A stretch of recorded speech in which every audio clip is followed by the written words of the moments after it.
absolute cornerstone, belief in Allah. It's defined as this unwavering belief in one God. And our source really highlights three key things here: His complete oneness, there is only one; His total sovereignty, He's in control; and His perfect divine attributes. Now, this isn't just some abstract concept. It means that for a believer, everything in life is seen through this lens of a direct relationship with a single creator. Literally everything else in the faith flows from this one incredibly powerful belief. Okay, so starting from that singular creator, the belief system then builds a bridge, a connection between the divine and our physical world. And this connection is made through beings we can't see. And that brings us right to the second pillar: belief in angels. According to our source, this is the core idea that angels are real, they exist, they're honored servants of God, and their whole job is to carry out His commands flawlessly. What's so interesting about this is the implication, right? It populates the universe with this sense of active purpose. It suggests that even when we can't see it, there are forces at work carrying out a divine plan.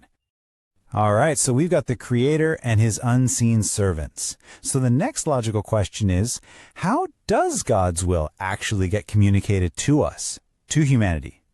Well, that brings us to our next couple of pillars, which are all about the guidance. Now, this is a really interesting way to look at it.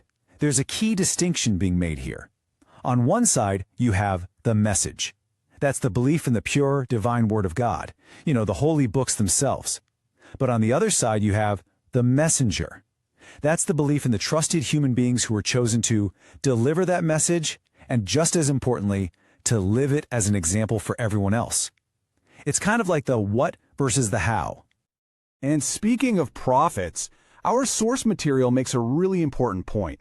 Within this belief, it affirms that while there have been many messengers throughout history, Muhammad is seen as the final prophet, the one who sealed that line of divine revelation. So we've covered God, His servants, and His guidance.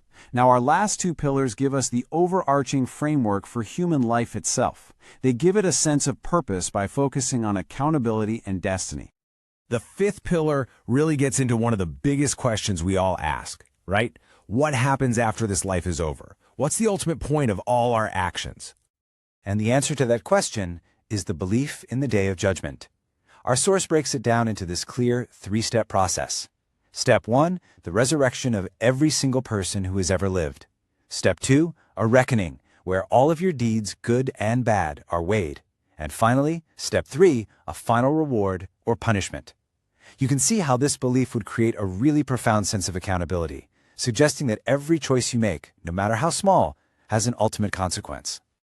And that leads us perfectly into our sixth and final pillar, which deals with that really complex idea of fate versus free will. It's known as divine decree. And what this is the acceptance that everything that happens, all the events, the things we see as good and the things we see as evil, are all part of a divine plan predestined by God.